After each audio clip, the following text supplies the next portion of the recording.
بالله من الشيطان الرجيم.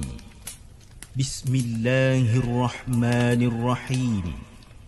لو أنزلنا هذا القرآن على جبل لرأيته خاشعا متصدعا من خشية الله وتلك الأمثال نضربها للناس لعلهم يتفكرون. صدق الله العظيم.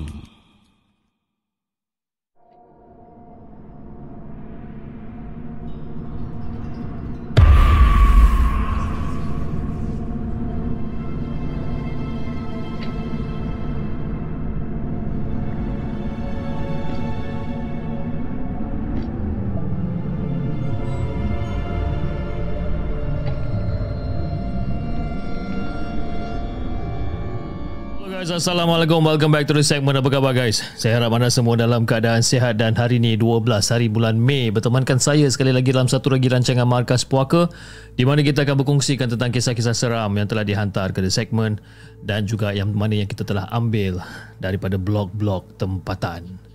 Apa khabar guys?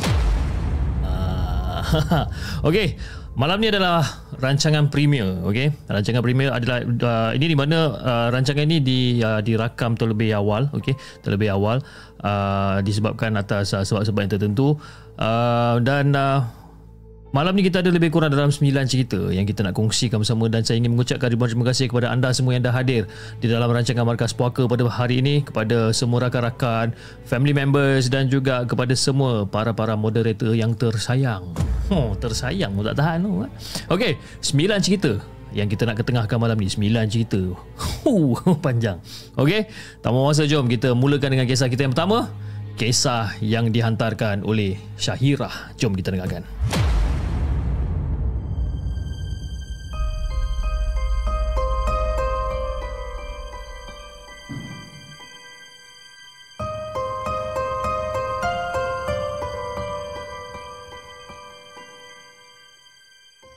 Adakah anda telah bersedia untuk mendengar kisah seram yang akan disampaikan oleh hos anda dalam Markas Puaka?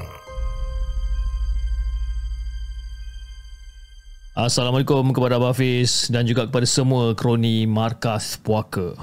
Kroni Markas Puaka tak tahan tu Okey, nama saya Syah and now tengah berjuang untuk SPM this year. Doakan saya. Okey, sebenarnya saya nak kongsikan sedikit tentang cerita saya semasa saya berumur 14 tahun. Terjadi semasa saya tinggal di asrama. Sekolah saya pula terletaknya di Port Dickson. Okey Fiz, cerita dia macam ni. Waktu tu baru je awal lebih kurang tahun 2020. Masa tu COVID pun tak tahulah dah masuk ke belum dekat negara kita ni. Tapi macam biasa kita orang punya rutin dekat asrama ni, time tu baru je habis solat isyak dan kita orang kena pergi prep. Okey, prep malam. Jadi masa kita orang nak pakai nak pakai baju, nak tukar tudung daripada telekung dan sebagainya ni, masa tu lampu semua dah tutup. Dan kita orang ni mengharapkan lampu daripada kod je. Dan kita orang terdengar ada satu suara. Ada satu suara seorang aspura dalam keadaan marah. Dan dia berkata, sakitlah tut.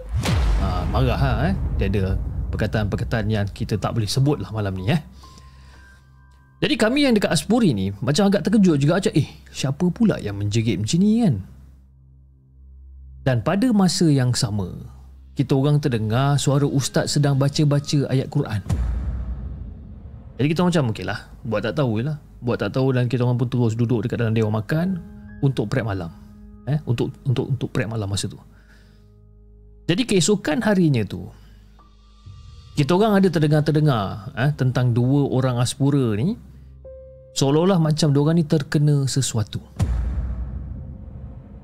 Jadi pada malam tu lepas solat maghrib je, saya berada dekat saf yang paling depan sekali bagi orang kata bagi jemaah aspuri ni lah kan. Dan untuk pengetahuan semua, surau dekat asrama saya ni tak ada penghadang bagi aspuri dan juga aspura. Cuma jarak yang memisahkan kita orang ni. Jadi sewaktu saya solat tu, saya sedar yang ada 2 orang Aspura datang lambat. Jadi lepas kita orang dah selesai solat dan sewaktu berzikir tu, saya dapat cam yang 2 orang Aspura yang datang lambat tadi adalah 2 orang Aspura yang sama yang terkena sesuatu pada malam sebelumnya. Jadi tengah orang kata dalam keadaan baca zikir dan sebagainya ni, jadi saya pun tengok je lah gelagat diorang berdua ni. Gelagat diorang berdua ni masa solat seperti sedang menahan sesuatu. Diorang ni tak adalah orang kata macam kelihatan tak tenteram ke kan. Cumanya diorang ni seolah-olah macam cuba untuk fokus solat pada waktu tu. Jadi saya tengok je lah diorang ni sampailah diorang bagi salam. Tengok diorang solat ni. Tapi yang pelik je Fiz, lepas je budak Aspura 2 orang ni bagi salam, lepas dia dah bagi salam, diorang 2 orang ni terus bergegas keluar daripada surau dan terus muntah dekat tempat wuduk Aspura. Muntah. Dan kebetulan pada waktu tu saya memang duduk kat tepi tingkap, saf bahagian depan di tepi tingkap. And dengar bunyi diorang muntah ni memang jelas dekat telinga ni. Memang geli dengar. Dan lepas pada tu mereka berdua ni masuk balik ke surau dan pergi ke sudut kanan surau. Kebiasaannya Fiz, senior-senior memang selalu duduk kat situ dan dihalang dengan sliding door. Kira kalau macam orang kata dekat luar surau tu, kira ada orang kata ada tiles lah dekat luar surau ni kan. Jadi Fiz, setelah selesai membaca doa, kita orang semua ni diarahkan untuk membaca Yasin. Jadi saya pun okey lah. Saya pun bangun pergi ambil Al-Quran dekat rak pada waktu tu. Dan sewaktu saya tengah nak mengambil Al-Quran tu, saya terdengar bunyi macam ada suara perempuan gelak daripada sudut kanan tempat Aspura tu duduk tu tadi.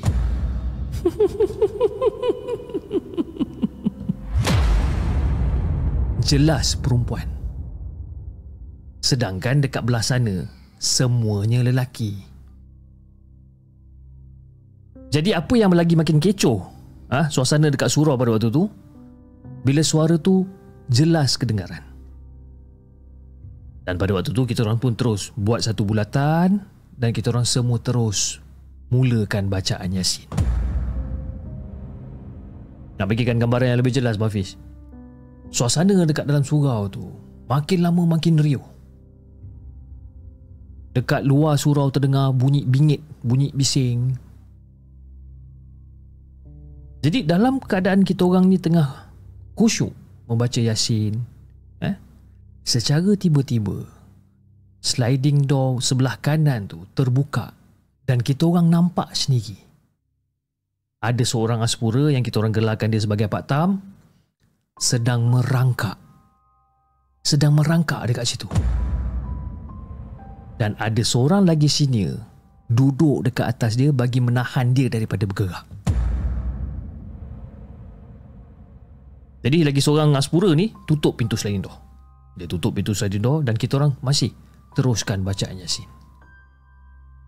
Jadi selang beberapa ketika, seorang lagi Aspura yang kita orang gelarkan dia sebagai Shigon masuk ke surau dan dia keluar di bahagian kiri surau untuk balik ke dom. Jadi bila nampak dia dalam keadaan macam tu, senior yang lain cuba untuk tahan dia ni. Jadi apabila dia nak masuk balik dalam surau, tangan dia tu mengetuk sliding door perlahan je. Tak, tak, tak. Dia ketuk 3 kali je bis. Dia ketuk, sliding door tersebut boleh pecah sebenarnya. Dan dia masuk surau pada waktu tu dalam keadaan sliding door yang dah pecah. Dia langkah masuk dalam surau, dia pijak segala kaca ni, jalan macam tak ada apa-apa. Dan pada waktu tu suasana jadi orang kata makin lama makin riuh, makin lama makin kecoh. Bising keadaan masa tu. Jadi setelah tamat bacaan Yasin yang pertama, kita orang semua diarahkan untuk ulang semula bacaan. Jadi setelah selesai semua, kita orang semua bergegas kena pergi kat Dewan Makan. Sebenarnya pada malam tu sepatutnya kita orang kena prep. Tapi keadaan malam tu bertukar menjadi zikir beramai-ramai. Kami berzikir sampailah tamat waktu prep dan kita orang semua diberikan taklimat daripada warden.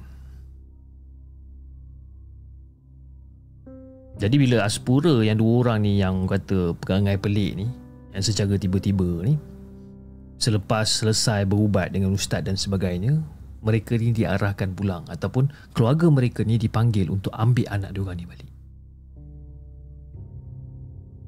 Dan barulah kita orang tahu yang sebenarnya merasuki Pak Tam tu adalah harimau putih. Yang Shigon, saya minta maaf, saya tak ingat apa benda yang merasuki dia sebenarnya. Jadi itulah kisah yang terjadi pada tahun 2020. Dan saya juga ingin memohon doa daripada Abah Hafiz dan juga kepada semua penonton di segmen. Doakan kejayaan saya untuk SPM pada tahun 2023 ni. Memang tak ready. Itu je kisah daripada saya. Assalamualaikum.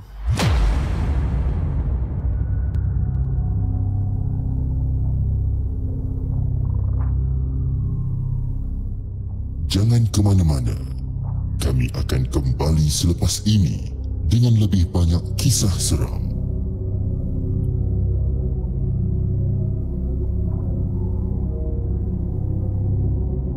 Itu dia guys, kisah yang pertama yang dikongsikan oleh Syahirah, Histeria di Asrama.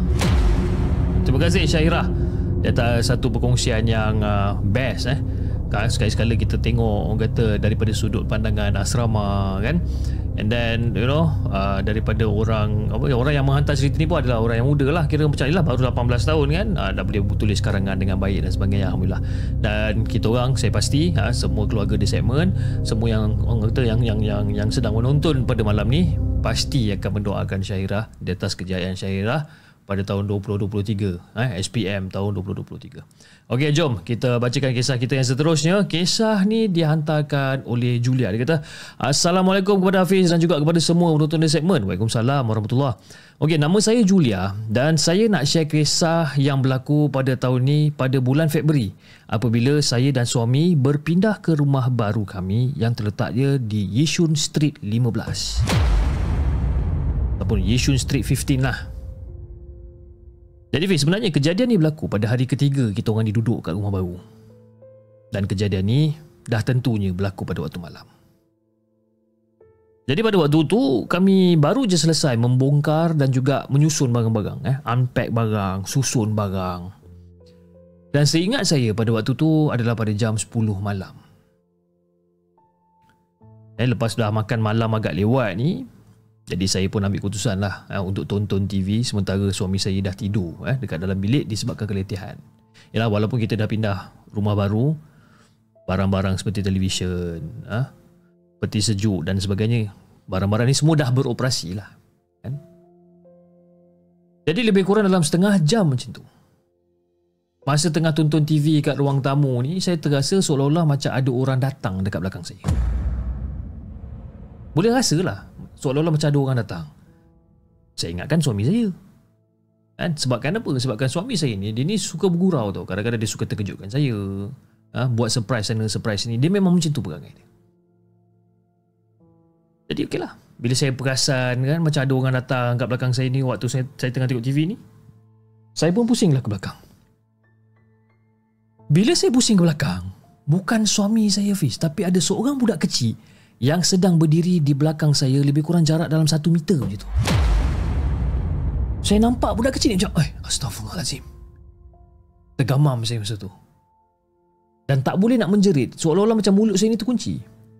Bukan je mulut je yang terkunci Fiz, seluruh tubuh badan semua macam tak boleh bergerak. Niat nak lari masuk dalam bilik pun tak boleh. Terkejut sangat-sangat dengan apa benda yang saya lihat tu. Dan apa yang mampu saya buat pada waktu tu, saya mampu untuk tutup mata je. Untuk beberapa saat saya tutup mata ni. Dan bila saya buka balik mata saya, budak tu saya ingatkan dah hilang. Makin dekat dengan saya, Fiz. Betul-betul dekat. Macam mana dekat dia ni? Hanya memisahkan kami adalah tempat sandar sofa. Dekat kan? Memang dekat budak ni. Nak bagikan sedikit gambaran kepada Hafiz dan juga kepada semua penonton Markas Puaka, rupa budak ni memang satu rupa yang saya langsung tak dapat nak lupakan. Okay, rupa dia berparut dan bahagian soket mata ataupun rongga mata ni kosong. Dan pada kali itu, dan pada waktu itu, badan saya memang betul-betul menggigil. Memang kuat sangat menggigil. Dan saya tak tahu daripada mana datangnya kekuatan saya ni. Akhirnya saya berjaya menjerit dengan sekuat hati, Fiz. Dan bila saya menjerit sekuat hati tu, budak tu seolah-olah lenyap dan gaib secara tiba-tiba. Jadi bila saya dah menjerit, of course lah suami saya pun risau kan. Dia pun terjaga, dia pun berlari keluar daripada bilik tidur dia tu. Dan tanyakan, sayang, kenapa ni? Apa hal jerit malam-malam ni? Jadi saya pun ceritakanlah kat dia apa benda yang terjadi kan. Tapi dengan reaksi muka suami saya ni dan juga kata-kata suami saya ni buatkan saya ni jadi lagi terkedu. Dan suami saya datang, sayang, ni apa ni you jerit malam-malam ni semua ni ha? Dah pukul 10 lebih 11 ni terjerit-jerit apa hal? Tak ada bang, tadi I macam nampak ada budak dekat belakang. Tak tahulah, memang teruk sangat muka dia. Muka dia macam menggerunkan sangat. Oh, memang sah, mesti budak yang sama. Budak yang sama bang? Apa yang you maksudkan ni budak yang sama? Tak ada. Sebenarnya sayang, malam semalam sewaktu saya keluar daripada dapur tu, saya nampak juga budak lelaki tu kat ruang tamu. Tapi saya tak naklah tegur dia. Jadi bila suami saya cakap macam ni je, Fiz, saya pun marahlah dekat suami saya. Kenapa dia rahsiakan benda ni daripada saya? Tapi apa alasan yang saya dapat? Katanya dia tak nak saya takut. Memang kat situ juga saya bebel dengan dia. Tapi bernasib baik dan untungnya suami saya ni, dia tak nampak rupa paras budak tu berbanding dengan saya yang memang jelas terpampang dekat depan muka. Jadi Fiz, dipendekkan cerita, suami saya meminta bantuan rakan dia bagi mendapatkan pengamal perubatan rohani untuk membersihkan dan juga memberkati rumah kita orang ni.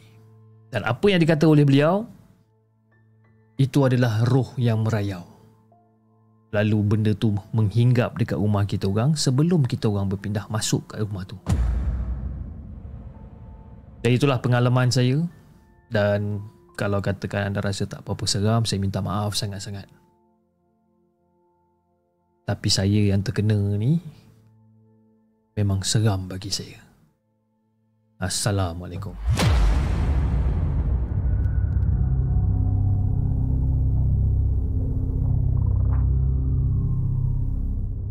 Jangan ke mana-mana. Kami akan kembali selepas ini dengan lebih banyak kisah seram.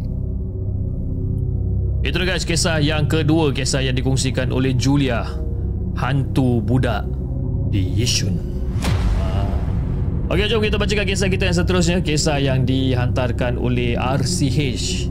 Dia kata, Assalamualaikum kepada semua sahabat, kepada Hafiz dan juga kepada semua tim The Segment. Waalaikumsalam warahmatullahi. Terima kasih sebab siarkan cerita Jaket Merah part yang pertama. Dan ini adalah kesinambungan kisah si Jaket Merah yang masih lagi berlarutan sehinggalah mak mertua perempuan saya ni melahirkan adik ipar saya yang bongsu.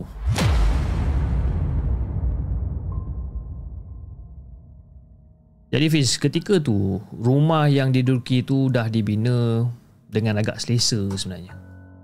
Bekalan air pun dah ada, bekalan elektrik pun dah ada. Jadi sebelum pada tu, mak mertua saya ini sering didatangi dengan lembaga yang memakai jaket merah, kadang-kadang berkopiah merah. Dan dia datang ketika mak mertua saya hampir tidur-tidur ayam. Dia memang akan datang. Kadang-kadang dia berbaring kat sebelah, kadang-kadang dia berdiri pandang aja. Jadi disebabkan akibat terlalu kerap didatangi dengan lembaga berkenaan, mak mertua saya ini ringan mulut bertanyakan tentang perihal lembaga tersebut pada biras sulung dia ni.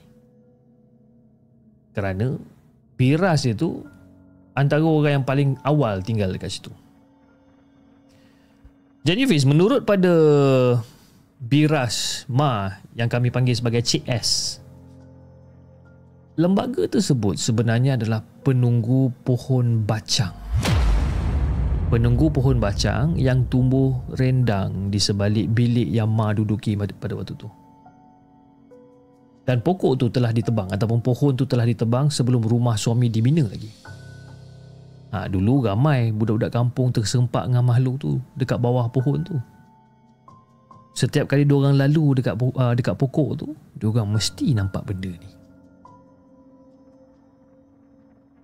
Tapi kadang-kadang kan mereka selalu juga terbau masakan ataupun bunyi seperti ada keramaian daripada atas pokok. Selalu. Jadi bila dongak ke atas, akan ternampaklah makhluk tu di puncak pohon bacang sedang menyeringai pandang ke bawah. Jadi Fiz, akibat daripada gangguan tu, penduduk kat situ dah macam tak tahan dengan gangguan tu, maka datuk suami akhirnya mengambil keputusan untuk menebang pohon berkenaan. Tapi yang pelik dia, walaupun dah ditebang, penampakan masih lagi berlaku. Sehinggalah rumah suami dibina dan sejak itulah Ma yang jadi sasaran dia. Ma tu mak mertua saya lah, kan? Dan lembaga itu dikenali dengan nama julukan Hantu Kopiah Merah. Dan menurut orang-orang yang pernah terserempak dengan lembaga tersebut, gelaran tu diberikan kepadanya kerana di atas kepalanya terdapat satu bentuk seperti kopiah yang berwarna merah. Jadi nak dia cerita, setelah saya dan suami berkahwin dan kita orang tinggal bersama Ma dan juga aku dekat rumah tu, adik-adik suami semua berada dekat asrama kecuali yang bongsu. Jadi sepanjang tinggal dekat sana, adalah 2-3 kejadian yang menimpa anak sulung melibatkan entiti yang bernama hantu kopiah merah ni. Jadi salah satu kisah dia, pada hari tu kira-kira jam 6 pagi macam tu, saya tengah bersiap-siap nak pergi ke office. Dan saya kena bersiap awal kerana jarak tempat kerja saya akan mengambil masa lebih kurang dalam sejam perjalanan. Jadi Fiz, ketika bersiap-siap dekat depan cermin ni, saya perasan ataupun saya terpandang gelagat anak sulung saya daripada pantulan cermin ni yang betul-betul menghala dekat depan tempat tidur anak saya yang pada waktu tu ketika umur lebih kurang dalam 7 tahun. Jadi saya tengah pakai baju kan, betul-betulkan baju sikit, saya nampak reflection anak saya dekat cermin ni. Gelagat anak saya ni, dia macam seolah-olah menimbulkan pertanyaan tau. Sebab apa? Sebab sebelum tu anak saya ni tidur nyenyak habis. Nyenyak dia tidur, tak ada masalah apa. Tapi bila saya tengok reflection dia dekat cermin, dengan gelagat dia seolah-olah dia macam tergamam memandang sesuatu yang berada dekat depan dia. Tiba-tiba dia bingkas bangun. Dia bangun sambil melarikan diri dia sehingga dia duduk bersimpuh. Dia bangun, dia berlari sampai dia terjatuh, terduduk bersimpuh siap. Dan masa bila saya nampak gelagat anak saya dekat cermin ni, saya pun tolehlah ke belakang. Kan? Saya berpaling ke belakang dan memerhatikan gelagat dia yang seakan-akan macam nak nangis. Jadi saya pun datang dekat dia. Saya datang dekat dia. Kan? Masa saya tengah datang dekat dia tu, kepala dia tu berpusing tau. Kepala anak saya ni berpusing, berpaling terus ke arah toilet yang berada di sebelah kiri bilik. Jadi saya pegang bahu anak saya ni. Kakak kenapa ni? Kakak tengok apa ni? Sebab apa? Keadaan anak saya tu, dia seolah-olah macam baru tersedar daripada mimpi. Kakak, sayang, kenapa ni? Kakak tengok apa dekat situ? Dan dia terus angkat je jari dia. Angkat tangan dia macam tu.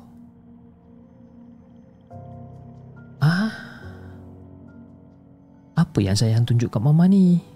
Ada apa dekat situ? Umi, ada orang lelaki duduk depan kakak tadi. Kakak sedar bila orang tu duduk sambil pandang kakak. Tiba-tiba tangan dia nak sentuh kaki Umi pula. Kakak takut. Itu yang terus kakak bangun. Tapi masa bila kakak bangun, dia pun tiba-tiba bangun. Lepas tu dia pun berjalan masuk dekat dalam tandas kita tu, Ma. Kakak cuba bagi tahu mama muka dia macam mana. Lelaki tu pakai baju merah. Lepas tu dekat kepala dia macam ada benda bulat warna merah juga, Ma.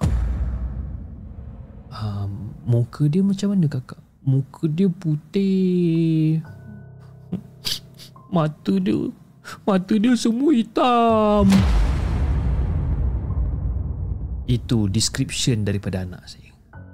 Dan secara tiba-tiba saya terus recall. Teringat makhluk yang sering mengganggu Ma ni. Kali ni dia pula cuba-cuba untuk ganggu anak saya. Tapi Fiz, walaupun orang kata penampakan tu tak adalah seseram mana, tapi benda tu tetap orang kata menghantui kita orang ni. Jadi berdasarkan cerita daripada anak saya juga, kerap kali juga dia munculkan diri ketika kami hampir terlelap tidur. Berdiri tepat dekat hujung kaki sambil memandang dekat arah kaki kami. Jadi seperti anda semua tahu ataupun semua dah sedia maklum, dalam cerita-cerita saya sebelum ni, anak sulung saya ni sering sangat diusik oleh makhluk-makhluk halus ataupun benda-benda yang mistik macam tu. Saya sendiri pula tak pernah nampak kewujudan makhluk ni. Saya tak pernah nampak kewujudan ni. Kalau boleh memang tak nak lapis, kan? And tak nak pun, memang tak pernah nak pun benda-benda macam ni. Jadi Alhamdulillah, setelah anak-anak makin membesar, penampakan-penampakan ni orang kata dah beransur hilang. Mungkin pakcik saya telah memagar rumah kami pada selepas pada kejadian tu. Jadi seperti di awal penceritaan saya, kisah ni mungkin tak adalah seram mana. Seramnya cuma som-som kuku je, kan. Tapi itulah, nanti kalau ada kesempatan, saya akan ceritakan semula tentang gangguan-gangguan sebelum tu. Selain kopiah merah, ada yang tak bertuan pun sering mengganggu mak mertua saya ni. Sekian saja daripada saya untuk malam ni. Assalamualaikum.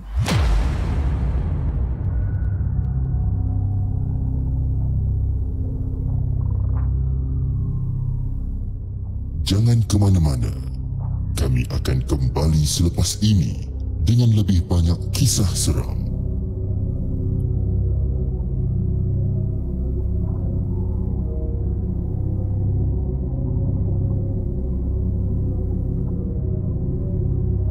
Itu dia guys, kisah yang dikongsikan oleh RCH dengan kisah dia yang berjudul Jaket Merah bahagian kedua. Kan? Seram juga cerita dia ni bagi saya. Sebabkan dia dah boleh, orang kata, dah boleh visualize. Dah boleh visualize macam mana rupa hantu ni sebenarnya, kan. Hantu ni macam mana rupa dia. Seram. Dia seram sebab apa? Benda ni akan selalu datang bila kita macam hampir-hampir nak tertidur, hampir-hampir nak terlelap. Dia datang dan dia berdiri dekat hujung kaki tu. Dia tengok aja, kan. Malam garang jangan kita terjumpa dengan dia, sudahlah. Kan? Kejap saya minum air kejap. Sebenarnya malam ni adalah rancangan premier. Jadi kepada anda yang mungkin dalam chat bagi salam dekat saya ataupun suruh mention nama dan sebagainya, mungkin saya tak tahu ataupun mungkin saya tak boleh nak berbuat demikian sebab ini adalah rancangan rakaman. Disebabkan apa tahu? Mungkin disebabkan badan saya ni dah makin lama makin tua agaknya. Jadi dia punya, orang kata dia punya strength tu dah tak berapa nak fit macam dulu. And then dengan sakit tekaknya, dengan tak berapa sihatnya. Kalau anda tengok muka saya ni pun sembab aja muka ni kan. Tapi itulah, selagi saya boleh jalan, macam saya cakapkan sebelum-sebelum ni, selagi saya boleh jalan, saya jalan, ini adalah orang kata harga sebuah orang kata komitmen yang saya berikan. Wah, harga sebuah komitmen tu tak tahan.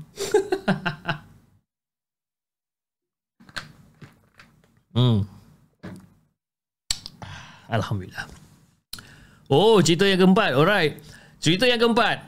Cerita yang dikongsikan oleh Minah Rider. Minah Rider dia, kita selalu nampak dia berkomen-komen dekat live show Markas Puaka. Kadang-kadang dia dekat TikTok kan. Kali ni dia hantar cerita kat kita pula. Jom kita dengarkan cerita daripada Minah Rider.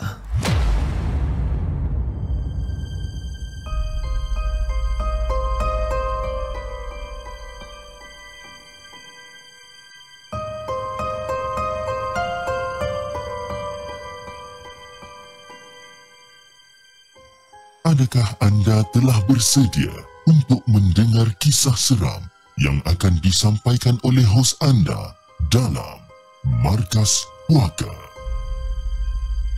Assalamualaikum Hafiz, moderator yang sedang menjalankan tugas, dan juga kepada semua geng-geng Markas Puaka. Dia punya tulisan tu semua capital letter kan. Boleh tahan dia ni Terlebih dahulu, saya ingin mengucapkan ribuan terima kasih kepada Hafiz dan juga kepada admin moderator kerana sudi untuk mengapprovekan kisah seram saya pada malam ni. Kalau tak approve nanti kan kena kecam. Okey. Di sini saya ingin berkongsikan satu cerita seram. Dah lama saya simpan sebenarnya. Tapi nak susun ayat tu macam agak susah sikit. Tak tahu kenapa. Okey Fiz, cerita dia macam ni. Kisah yang pertama ni. Kisah yang pertama ni adalah daripada pengalaman saya sendiri. Okey, nak dijadikan cerita, pada satu malam ni saya dengan geng-geng motosikal saya ni lah baru je selesai makan malam ataupun baru je habis lepak-lepak dekat Genting Highlands. Jadi pada waktu tu memandangkan jam dah menunjukkan pada pukul 2 pagi. Jadi kita orang bercadang untuk turun dan pulang ke rumah masing-masing. Dan jalan yang kita orang ikut adalah melalui Jalan Gombak Lama. Kenapa kita ikut jalan tu? Sebab kan dekat tol Gombak tu selalunya ada roadblock. Jadi kita akan follow ikut Jalan Gombak Lama. Biasalah Fiz, bila motor tak komplit ni memang takut sikit dengan roadblock. Jadi saya dengan dua orang rakan saya yang bernama Zack dan juga Shark ni menaiki kereta. Saya dan dua orang rakan saya, Zack dengan Shark, menaiki kereta dan yang selebihnya menunggang motosikal. Jadi bagi yang menunggang motosikal, mereka diarahkan untuk mendahului di bahagian depan, dan kami yang naik kereta ni diarahkan mengikut daripada belakang. Okey. Jadi ketika kita orang tengah turun bukit tu, ada seorang lagi member nama dia Wan. Wan yang menunggang motosikal yang paling depan ni tak jumpa simpang Jalan Gombak Lama. Disebabkan jalan dekat situ terlampau gelap, sampaikan dia tak jumpa simpang tu. Jadi sebaliknya si Wan ni dah salah jalan ni. Dia dah salah jalan. Dan dia membawa kita orang ni mengikut ke jalan arah Bentong ataupun Jalan Lama Bentong. Jadi Fiz, ketika melalui satu selikoh dekat Jalan Janda Baik ni, tengah lalu dekat situ, secara tiba-tiba saya terdengar satu suara mengilai daripada arah kanan hutan tu.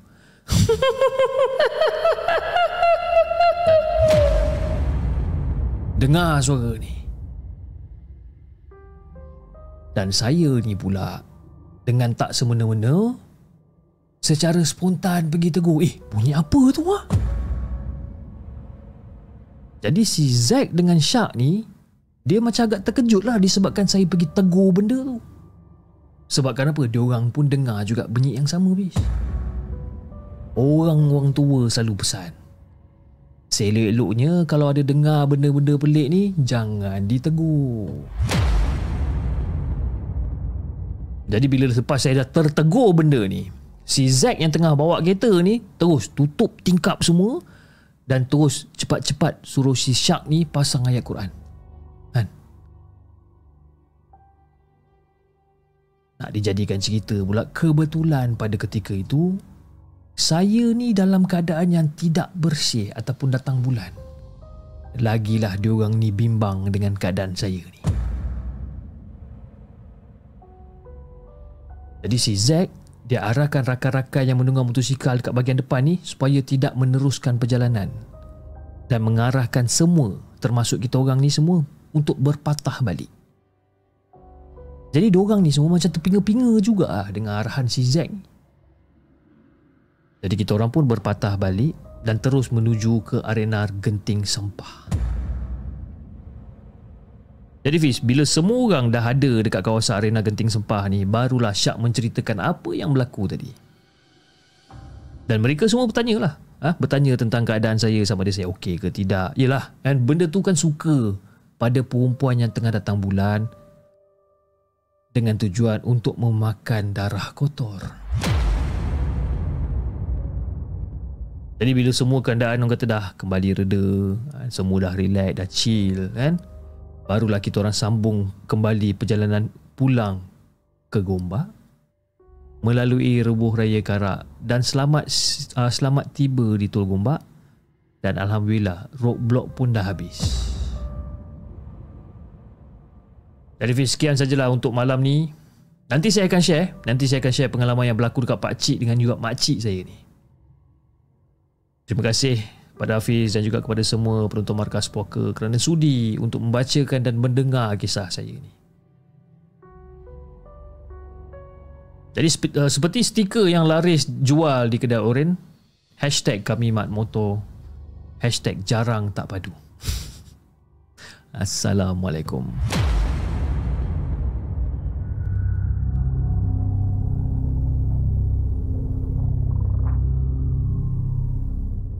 Jangan ke mana-mana.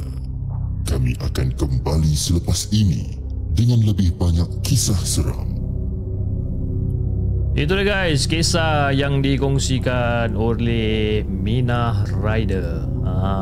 Minah Rider kan. Punya lama kita tunggu kisah daripada dia. Alhamdulillah dia dah menghantarkan kisah dia kepada kita. Dengan kisah dia yang berjudul Jangan Tegur Selekuh Janda Baik. Mesti anda semua tahulah kot kan kawasan mana sebenarnya kan yang dia ceritakan ni kan. Macam Okey, alright, jom kita teruskan dengan kita punya kisah pada malam ni. Kisah yang ditulis ataupun yang dihantarkan oleh tangan gaib. Jom kita dengarkan.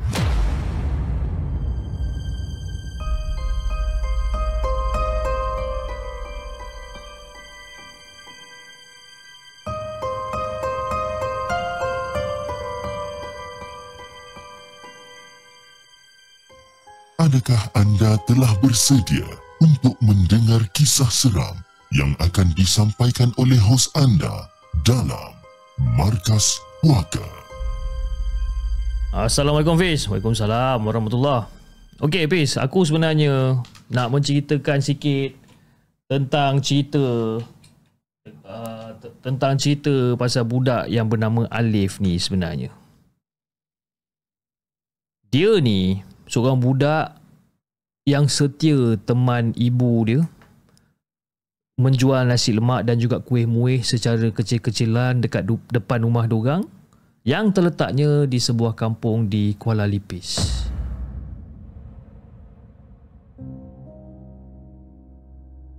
Jadi itu rutin si Alif ni lah. Hari-hari rutin dia ni. Hampir sejak 3 bulan yang lalu. Jadi dia ni yang baru je masuk darjah 2 ni temankan mak dia ni dekat gerai kerana sesi persekolahannya bermula pada sebelah petang. Jadi si Alif ni nama dia Aminah ataupun lebih dikenali dengan panggilan Acik Siti. Cuba berniaga sarapan sebabkan nak bantu persekolahan ataupun nak bantu menambah pendapatan keluarga pada waktu tu. Lebih-lebih lagi selepas dua kakak kembar Alif iaitu Ashikin dan Afifah baru je melanjutkan pelajaran ke sebuah sekolah berasrama di Kuantan, dan abang sulung dia pula Amran baru je mendaftar di sebuah college matrikulasi. Dua asrama, satu dah masuk matriks, tinggallah si Alif ni. Jadi pendapatan bapa Alif ni sebagai seorang pembantu takbir di sebuah syarikat kecil di Pekan tu tak mampu untuk menampung perbelanjaan keluarga yang orang kata makin lama makin meningkat pembelanjaan tu. Jadi si Alif ni dia macam happy melihat wajah ibu dia setiap kali nasi lemak dan juga kuih habis terjual hampir setiap hari. Jadi penat yang dia rasa oleh ibunya ni, orang kata bangun seawal jam 3.30 pagi ni untuk masak nasi, buat kuih dan sebagainya. Orang kata macam betul-betul berbaloi lapis. Tapi kegembiraan keluarga si Alif ni tak kekal lama. Pada waktu tu Alif masih ingat lagi. Pada satu pagi tu, gerai mak dia ni dikunjungi oleh Mak Ngah Esah, seorang tukang jahit di kampung yang boleh dikatakan kawan rapat mak dia ni. Siti, ni aku tengok muka kau ni macam pucat je pagi-pagi ni Siti. Kau tak sihat ke Siti? Jadi bila Mak Alif ni terdengar soalan daripada kawan baik dia ni, dia macam apa pula? Aku okey, aku sihat. Apa kau merepek ni? Oh, tak adalah. Kalau kau sihat, Alhamdulillah. Aku tu risau kau sakit ke apa ke. Aku tengok muka kau ni lain macam, betul lah. Jadi sejak ditegur Mak Ngah Esah ni, Alif perasan yang ibu dia ni seolah-olah macam kurang ceria dan tidak bercakap sebagaimana kebiasaan. Kadang-kadang termenung. Jadi pada satu malam ni, Alif terdengar perbualan mak dengan ayah dia ni. Abang, esok saya rasa tak dapat nak menyaga lah bang. Saya punya badan ni macam tak sedap lah. Dan sejak seminggu ni saya kerap mimpi yang aneh-aneh lah bang. Pelik betul. Kalau macam tu awak pergilah berehat dulu.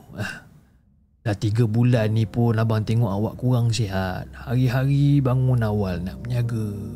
Tak payahlah menyaga dulu. Nanti sakit lagi abang risau. Jadi nak jadikan cerita, ketika cuti sekolah beberapa hari kemudian, abang dengan kakak kembar Alif ni pulang bercuti dekat kampung. Jadi pada satu petang tu, abang Alif iaitu si Amran ni yang tengah membersihkan halaman rumah, si Amran ni dia terjumpa satu karung kain, satu karung kain kecil yang berwarna kuning. Dia terjumpa. Lepas tu dia macam dia kuis, apa benda ni? Dia kuis kan. Dia pun ambil. Mak. Amran. Kenapa Amran? Mak, ni Amran jumpa karung ni dekat bawah meja gerai mak lah. Ni mak punya ke? Amran, apa benda yang kau pegang ni? Pergi buang. Pergi buang tu dekat longgokan sampah tu. Pergi bakar semua. Jadi si Amran ni macam terkejut macam, apa hal mak ni tiba-tiba macam ni kan? Jadi si Amran ni pun ambil lah pergi buang. Tapi 2 hari kemudian, badan Amran ni tiba-tiba naik bintik-bintik merah. Seolah-olah macam kena demam campak punya juga. Siap dengan pakej gatal mengenyam ni. Dan perkara yang sama kemudiannya berlaku pada si Ashikin dan juga Afifah. Malah Alif pun tak terkecuali untuk jatuh sakit. Yang si mak dia pula selalu diserang dengan batuk-batuk yang teruk, seolah-olah macam batuk kering punya juga. Kadang-kadang sampai termuntah habis. Ubat yang diorang ambil dekat klinik semua tak membantu. Yang keempat-empat adik-beradik ni semua badan habis bintik-bintik merah, gatal-gatal dan sebagainya. Jadi melihat dengan keadaan yang macam tu, bapa Alif ni kemudian ni menghubungi abang dia yang juga seorang ustaz dari Jerantut dan menceritakan kisah yang berlaku ni. Jadi abang dia pun cakap lah dekat bapa si Alif ni, Amin, ni aku nak cakap dengan kau ni, aku rasa ada orang hantar sesuatu lah dekat keluarga kau ni. Dia macam tak suka dengan jualan isteri kau ni laku sangat. Macam ni lah, aku cuba bantu mana yang boleh. Aku buatkan air penawar untuk kamu sekeluarga mandi. Mandi, minum dan renjis dekat 4 penjuru rumah. Yang selebihnya, amalkan doa yang aku akan ajarkan nanti.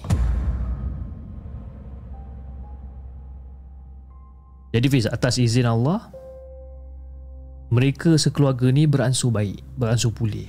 Tapi Ibu Alif ni mengambil keputusan untuk tidak lagi meneruskan jualan nasi lemak sejak insiden tu berlaku, walaupun masih tak tahu siapakah gerangan pihak yang nak dengki sehingga kan orang kata tergamak nak menyihir diorang satu keluarga ni.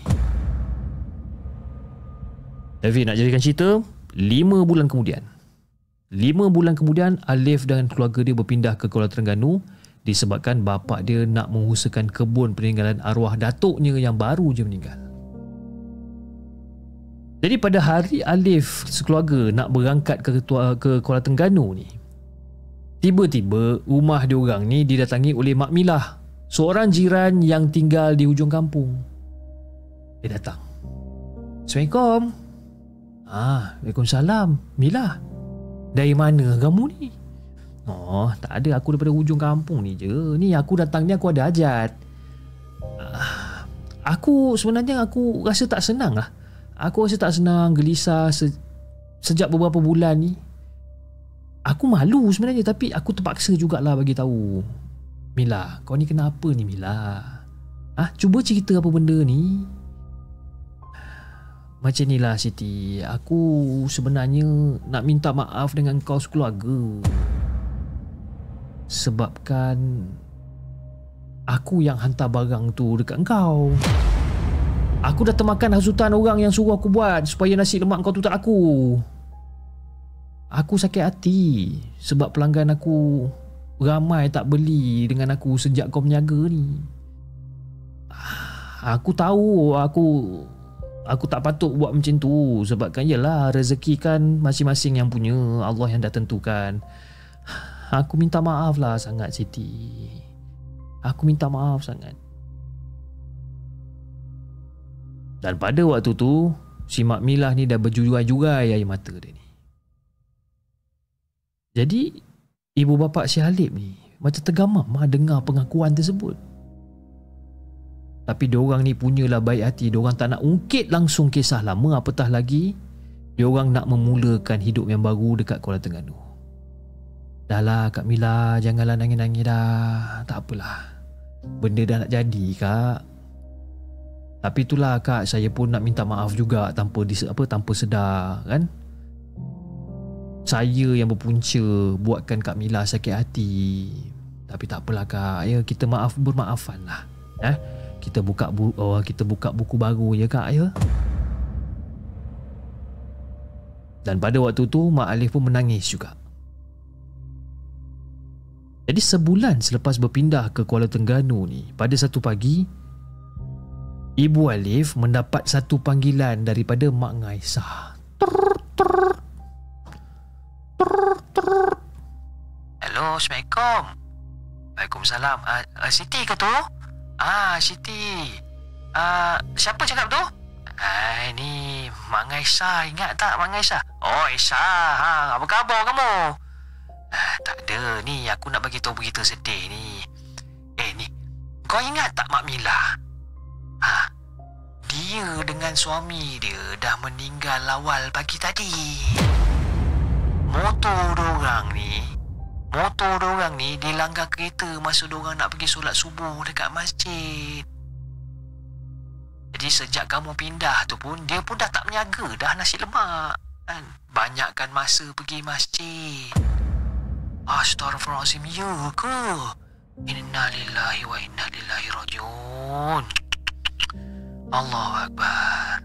Terima kasihlah Aisyah bagi tahu aku benda-benda macam ni.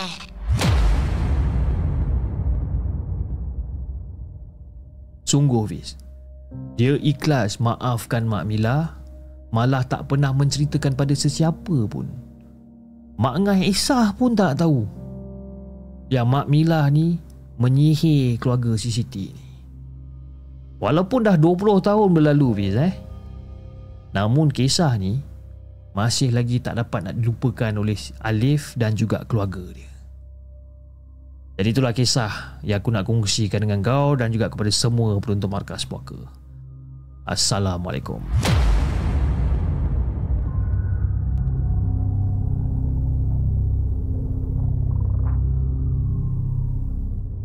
Jangan ke mana-mana. Kami akan kembali selepas ini dengan lebih banyak kisah seram.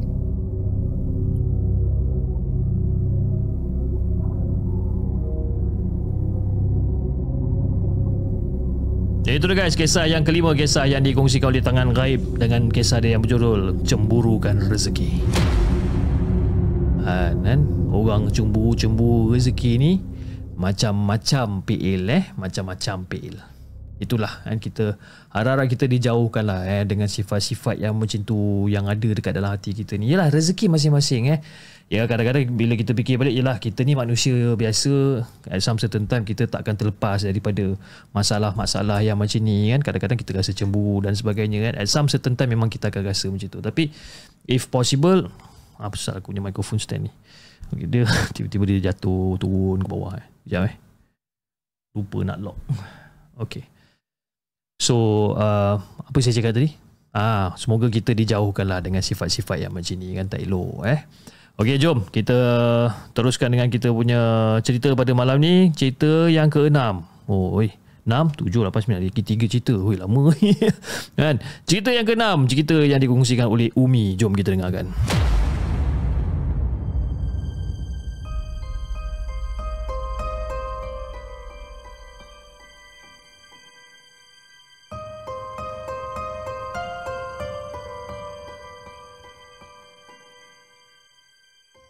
Adakah anda telah bersedia untuk mendengar kisah seram yang akan disampaikan oleh hos anda dalam Markas Puaka? Assalamualaikum kepada semua penonton The Segment. Waalaikumsalam warahmatullahi. Sebelum saya mulakan, saya nak ucapkan terima kasih kepada The Segment sebab saya akan cerita saya yang bertajuk Saka Mula Muncul.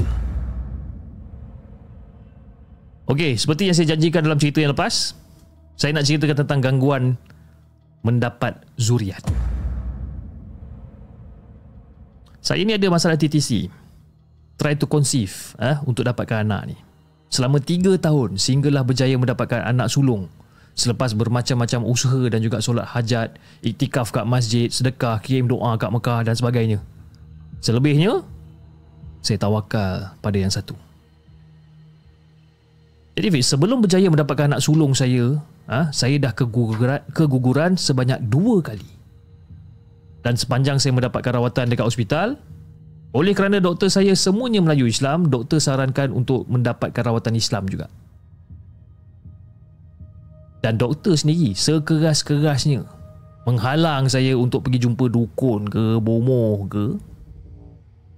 Disebabkan apa? Saya disahkan mengidap endometriosis, di mana di belakang rahim saya terdapat jaringan labah-labah tapi dari darah. Doktor pun tak dapat nak jelaskan daripada mana datangnya darah tersebut.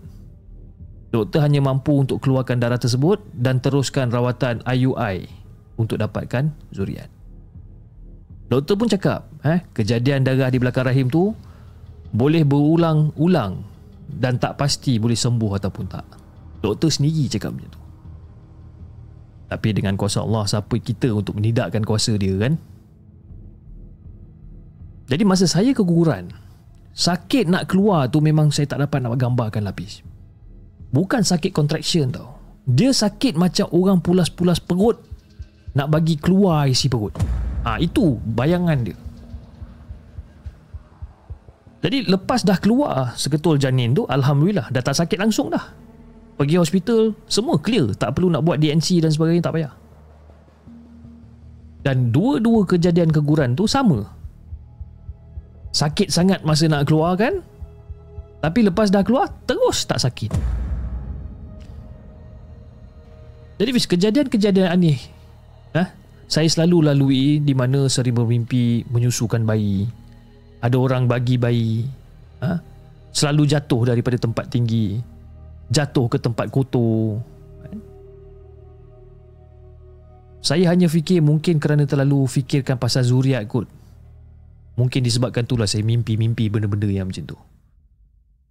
Tapi sebenarnya, jika kerap mimpi yang saya sebutkan cepat-cepat cari ustaz untuk untuk berubat cara Islam, ini tak normal.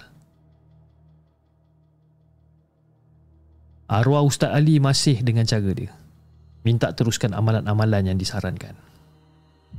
Jadi bila saya mimpi-mimpi yang bukan-bukan ni, bila saya bangun saya berasa lesu, letih, macam benda tu macam baru betul-betul terjadi. Masa ni hijab saya masih terbuka. Saya boleh nampak macam-macam bis. Kalau balik malam-malam, nampak benda tu tinggi dekat pokok. Saya ni tak adalah kuat mana pun, kan? Tapi kadang-kadang terpandang juga. Kalau balik ke kampung suami pula, jumpa mak dan juga jumpa anak, jumpa mak dan juga jumpa muka anak yang kosong. Benda-benda saya jumpa dekat kampung suami ni. Kadang-kadang jumpa ada wanita berkemban pukul 3 pagi, duduk dekat tengah-tengah jalan. Itu semua benda-benda yang normal bis.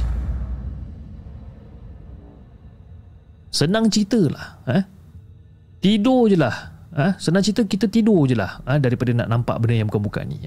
Saya tak adalah kuat sangat. Jadi benda ni kan, dia macam tahu tau kita nampak dia. Lagi kita pura-pura tak nampak, kemain lagi dia nak acah tunjukkan diri dia. Tapi kalau kita tenung balik dekat dia, kuatkan sedikit semangat kita ni, cepat je dia hilangkan diri. Jadi Fiz, pernah sekali tu terjadi masa dekat kampung halaman pada satu malam ni. Masa berjalan-jalan dekat bandar, saya dengan suami saya berjalan dengan adik perempuan saya. Suaminya dan anak dia yang sulung ni, lingkungan lebih kurang dalam umur setahun macam tu lah.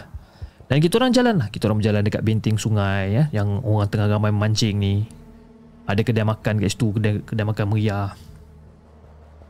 Tiba-tiba anak adik saya tu tekuk muka dia. Tekuk muka dia dan dia tunjukkan ke arah satu bangunan. Dia kata ada momok kat situ. Dah menangis budak tu, cakap takut. Semua orang tak nampak apa benda yang anak dia ni nampak, tapi saya nampak. Apa yang saya nampak? Saya nampak Pontianak tengah bertenggek elok dekat hujung bangunan tu. Bila saya nampak benda tu, saya terus cakap kat dia, adik, jomlah adik, kita balik adik. Akak penat lah, macam tak ada mood lah nak jalan-jalan adik, jomlah.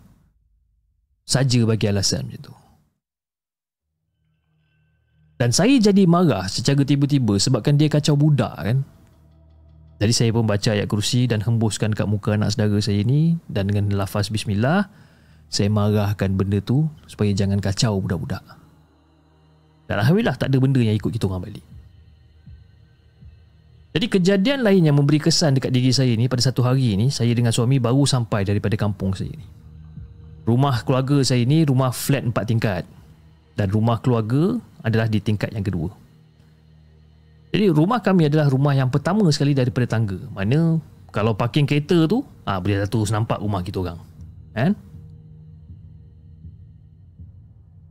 Jadi pada waktu tu, apa yang saya nampak? Saya ternampak ada perempuan berbaju kurung putih, tapi dalam keadaan menunduk, dengan rambut dia yang menjurai ke depan menutupi muka. Biasalah Hafiz, kalau nampak benda-benda macam ni saya takkan bagi tahu suami saya. Bila dah siang ataupun dah lepas, baru saya bagi tahu dia. Tak naklah dia seram sejuk dan sebagainya kan. Tapi kali ni saya bagi tahu sebab saya nak tunggu kat bawah, tak nak naik rumah. Jadi suami saya duduk bising lah, kenapa cegat kat bawah lagi kan. Saya duduk je dekat dalam kereta, tak nak keluar apa semua. Jadi saya cakap kat suami saya, abang tunggu juga kat sini bang, tunggu sama-sama dengan saya kat sini. Jadi lepas kita orang dah lepak dekat bawah tu agak lama sikit, Saya baca ayatul kursi 3 kali. Saya hembuskan perlahan-lahan dekat kawasan depan rumah. Dan terus benda tu hilang. Dah hilang, barulah boleh naik rumah. Ya tak? Peluh tu tak payah cerita lah. Peluh tu tak payah cerita. Dan saya pernah menceritakan benda ni dekat mak dan juga abah. Dan diorang cakap, mungkin benda ni adalah benda yang tak bertuan. Sebab itu dia datang mengganggu kita pada bila-bila masa je. Sekian saja perkongsian saya buat kali ni. Dan ada rezeki insyaAllah saya akan share lagi di masa yang akan datang. Assalamualaikum.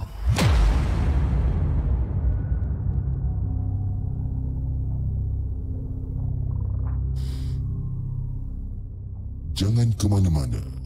Kami akan kembali selepas ini dengan lebih banyak kisah seram. Okey, cerita daripada Umi, zuriat gangguan sebelumnya. Sebelum dia mendapat zuriat ni, adalah beberapa gangguan yang berlaku pada diri Kak Umi. Dan barulah setelah orang kata berusaha kan, dan barulah dia dapat zuriat yang buat pertama kalinya. Alhamdulillah. Okey, cerita yang seterusnya, cerita yang ke-7. Cerita yang ke-7 yang siapa nama dia? Akmal. Kita dengarkan cerita daripada Akmal. Okey, kejap Okey, dia kata, Assalamualaikum Hafiz. Waalaikumsalam warahmatullahi. Okey Hafiz, nama saya Akmal dan saya berasal daripada Negeri Sembilan. Okey, daripada Seremban, Negeri Sembilan. Dan pengalaman seram saya ni berlaku ketika saya berusia 17 tahun pada tahun 2003.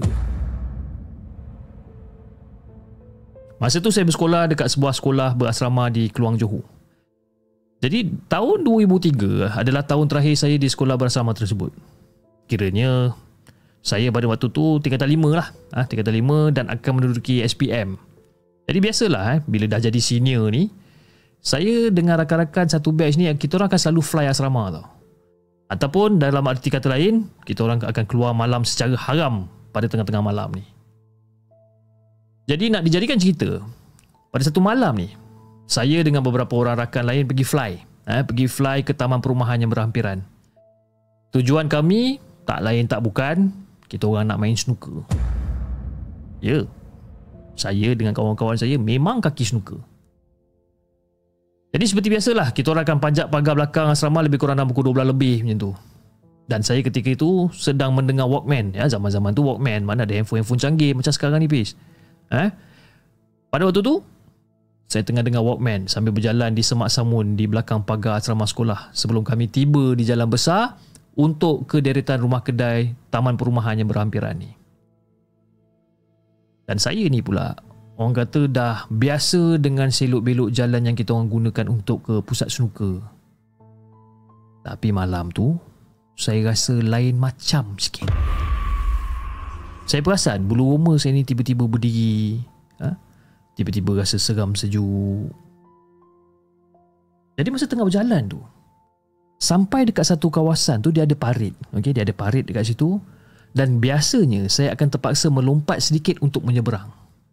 Dan selepas saya melompat, saya nampak ada satu kelibat terbang dekat depan saya. Seperti yang korang semua jangka, memang kelibat kain putih. Masa saya nampak ni Pis, memang dah rasa lain macam dah. Tapi saya tak tegur. Tapi saya teruskan langkah saya dengan lebih laju. Dipendekkan cerita, kita orang balik daripada tempat snooker lebih kurang dalam pukul 3-4 pagi macam tu. Dan semasa dekat pusat snooker, tak ada seorang pun rakan saya yang bercerita ataupun bertanya mengenai kain putih yang terbang semasa kita orang fly daripada asrama tu tadi. Dan kita orang berharap sangat yang kita orang takkan terserempak lagi dengan kain tersebut. Tapi sangkaan saya meleset sama sekali. Masa nak balik tu, dari jauh saya nampak benda tu seakan-akan menantikan saya untuk masuk balik dalam asrama. Nampak benda tu duduk dekat situ, memerhatikan saya. Memang risau Pis, memang risau. Tapi terpaksa juga balik asrama. Takkan tak nak balik. Jadi pada waktu tu saya pandang kawan saya pandang saya, dan kita orang semua seolah-olah macam faham.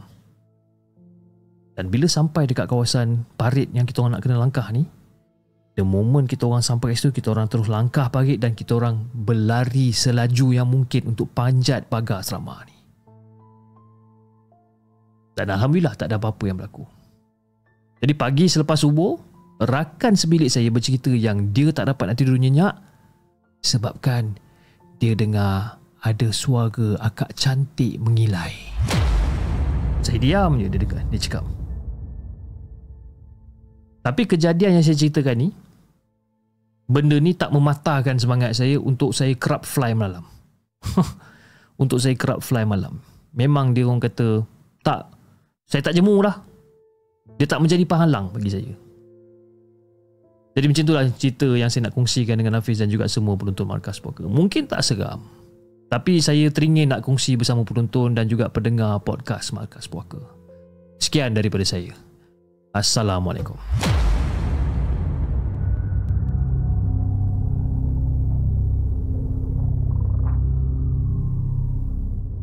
Jangan ke mana-mana. Kami akan kembali selepas ini dengan lebih banyak kisah seram. Itu guys, kisah yang ke-7. Kisah yang dikongsikan oleh Akmal dengan kisah dia yang berjudul Peneman Ketika Fly. Teringat zaman-zaman saya asrama dulu kan, fly malam ni adalah benda yang normal. Benda yang normal bagi orang kata pelajar-pelajar lelaki kat asrama kan, fly malam-malam. Zaman-zaman saya masa tu pusat snooker ada, lepak mamak ada, cyber cafe pun ada. Zaman-zaman tu kecoh dengan zaman-zaman Counter Strike kan, Counter Strike, zaman-zaman Dota, itu memang kerap lah fly asrama kan. Siapa yang pernah fly kat asrama, sila mengaku di ruangan chat yang kita sediakan pada malam ni. Okey, jom kita bacakan kisah kita yang seterusnya. Kisah yang dihantarkan kisah yang dihantarkan oleh Mayang Sari. Jom kita dengarkan.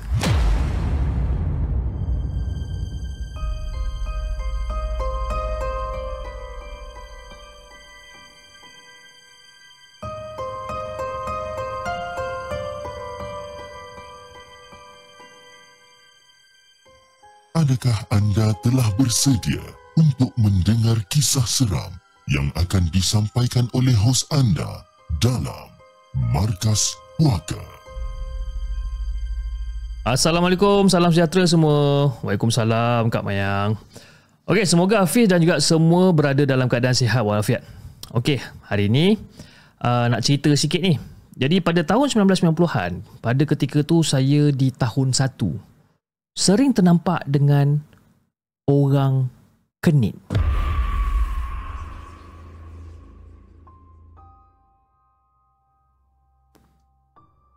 Jadi saya ni pula selalu diketawakan oleh rakan-rakan apabila saya menceritakan pasal hal orang kenit ni dekat diorang.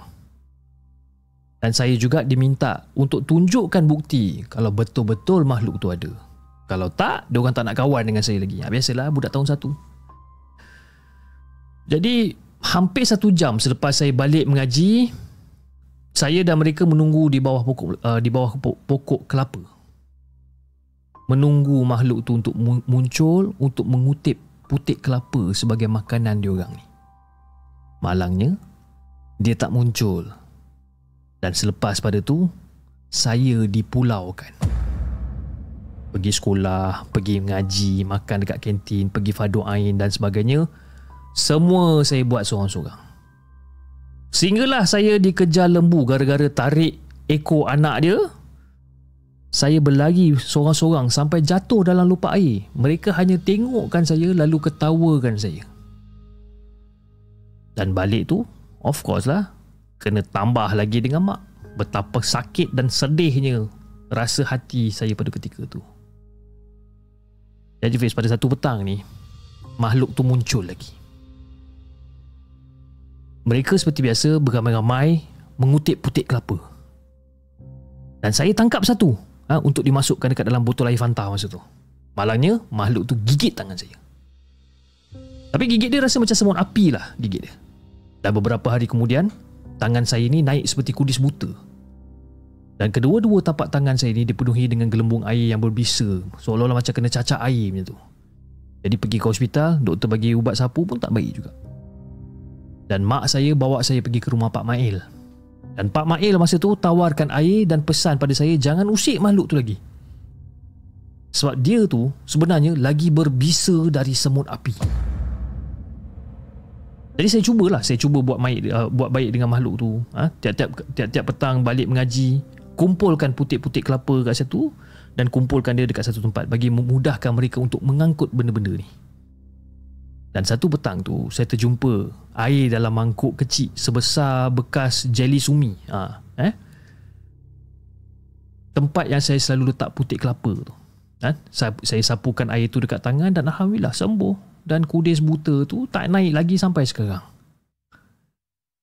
Kadang-kadang bukti kewujudan makhluk ni orang kata kita tak perlu tunjuk pun. Cukuplah dengan kita merenung kebesaran Allah, kerana dengan itu kita sendiri akan faham ataupun akan pasti faham dan mula menilai betapa besarnya ilmu Allah, mampu mencipta nyawa daripada sekecil-kecil sehinggalah sebesar-besar kejadian ni. Dan sebenarnya itu bukanlah orang kenit seperti yang digambarkan dalam cerita-cerita dalam televisyen. Mereka adalah terdiri daripada bangsa jin. Bukanlah pakai daun-daun hijau seperti buat baju dalam cerita Tinkerbell tu, bukan. Dia lebih kepada berbulu-bulu halus dan memakai kulit haiwan sebagai baju. Subhanallah, alhamdulillah. La ilaha illallah. Allahu Akbar. Semoga kita berjumpa lagi, Fiz, di masa yang akan datang. Assalamualaikum.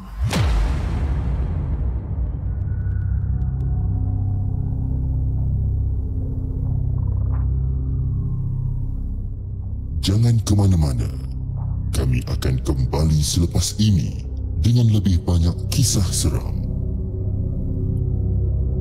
Okay guys, kita akan take a break sekejap. Kita akan take a break sekejap dan saya akan kembali selepas ini. Jangan ke mana-mana guys.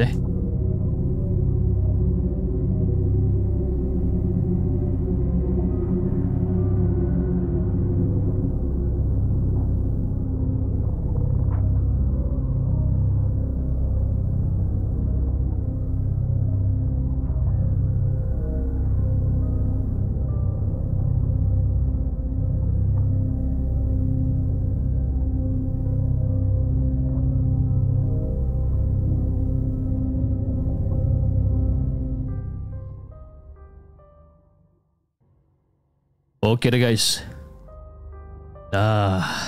Biasalah kita ambil break lama sedikit disebabkan 9 cerita malam ni kering tekak saya ni. Okey. Alright, sebelum kita bacakan kisah kita yang terakhir pada malam ini, saya ingin mengucapkan ribuan terima kasih kepada anda yang masih lagi setia menonton rancangan Markas Puaka pada malam ini, dan kepada anda yang telah menyumbang melalui super sticker, super chat pada malam ini, saya ingin mengucapkan ribuan terima kasih di atas sumbangan kalian semua. Semoga anda dimurahkan rezeki, dipermudahkan segala urusan insya-Allah. Okey. Jom kita bacakan kisah kita yang terakhir pada malam ini, kisah yang dihantarkan oleh wanita misteri. Jom kita dengarkan.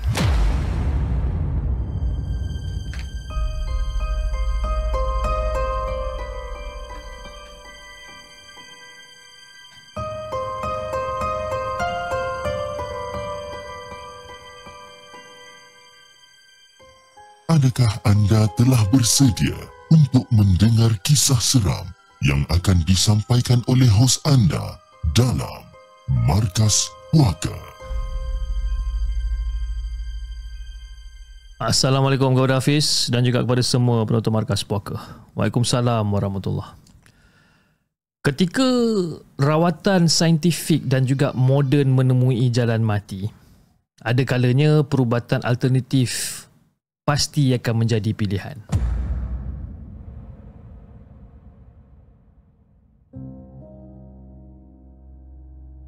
Sememangnya perubatan tradisional ni orang kata tak adalah salah di sisi undang-undang pun. Malah diterima daripada hukum syarak selagi tidak menyekutukan Allah. Tapi kita tak boleh nak nafikan segelintir pengamal perubatan tradisional ni menggunakan pertolongan jin dalam rawatan mereka demi mengejar kemasyhuran dunia. Dan hal itu tak ubah seperti perkongsian wanita yang tak mahu namanya dibacakan ni, mengenai rakan suaminya yang mendapatkan rawatan daripada seorang bomoh yang penuh misteri.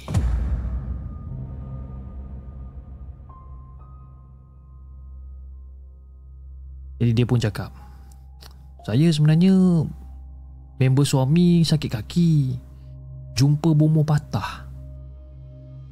Sebab apa panggilan dia macam tu? Sebab kaedah dia. Dia rawat dengan cara patahkan kaki ayam. Dia patahkan kaki ayam yang hidup tau. Lepas dia buat macam tu, dia akan suruh pesakit balik. Dan dia pun ada pesan juga, nanti kalau tidur malam, kalau ada rasa apa-apa, jangan buka mata. Dia cakap ada rasa seolah-olah macam ada benda datang urut kaki. Dan esok secara ajaibnya, tiba-tiba member suami tu boleh berjalan macam biasa. Tak perlu tongkat apa semua. Tak pasti sekarang ni dia tu masih boleh berjalan ke tak.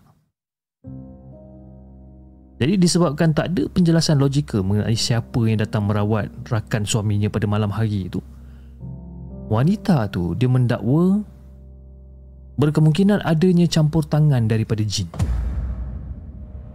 Lepas tu dia cakap lagi, alah dah sah-sah lah yang datang tu jin kot yang tolong dia malam tu. Mereka ni semua dah ada perjanjian dan juga interaksi dengan alam sebalik mata ni. Dan jin-jin tu semua seolah-olah macam haiwan peliharaan dia lah. Ikut je apa yang disuruh tuan dia. Itu bomoh tu lah, bomoh si patah tu. Apa yang disuruh pergi untuk menjalankan kerja, mesti jin tu pergi. Korang boleh bayang tak? Diorang ni semua tak terikat dengan hukum fizik dunia kita ni. Rumah kawan suami tu pun semua tingkap semua tutup rapat je semua. Ada dinding, tapi makhluk tu masih lagi boleh tembus. Itu kata wanita tu. Dan wanita tu mengatakan ini bukan kali pertama dia mendengar kisah tukang urut ataupun bomoh menggunakan ilmu gaib untuk merawat pesakit. Masih kekal misteri cara seorang bomoh ataupun tukang urut merawat pesakitnya. Jadi biasanya kalau tukang urut ni boleh urut pelanggan mungkin sehari 2, paling-paling tidak 3 orang lah maksimum paling ramai. Tapi ada satu ni, dia cakap dia pernah jumpa tukang urut yang boleh urut sampai 6-7 orang satu hari. Dan orang yang kenal tukang urut tu pun cakap bukan dia yang urut, tapi ada makhluk lain yang menggantikan tempat dia untuk buat kerja. Siapa yang ganti dia? Dah tentu bukan manusia, sebab muka dan suara sama macam tuan punya badan. Dan wanita tu pun mengatakan bahawa kenalannya ramai yang melalui pengalaman sama, iaitu kecederaan yang dialami boleh sembuh dalam masa 1 malam apabila berjumpa dengan bomoh tersebut. Korang pernah dengar kan selalu benda-benda macam ni? Sakit tangan, sakit pinggang, lenguh sana, lenguh sini, semualah sakit. Tapi bila jumpa bomoh yang diorang cakap, 1 malam je, jamin besok terus sihat. Bangun pagi besok mesti semua sakit-sakit itu hilang. Macam mana boleh jadi macam tu pula? Seram juga bila kita fikirkan balik, kata perempuan tu. Jadi sebenarnya apa benda yang korang semua boleh simpulkan dekat sini? Jadi beringatlah kalau patah kaki, pergi hospital, jangan buat main. Berhati-hati dengan rawatan kampung ni. Ada yang legit dan ada juga yang buat perjanjian dengan iblis. Wallahualam. Kalau betul-betul nak pergi mengurut cara tradisional, carilah perawat yang betul-betul kita boleh percaya. Itu je kisah yang aku nak kongsikan kepada anda semua. Assalamualaikum.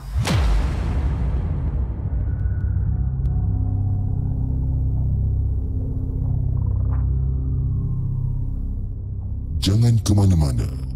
Kami akan kembali selepas ini dengan lebih banyak kisah seram.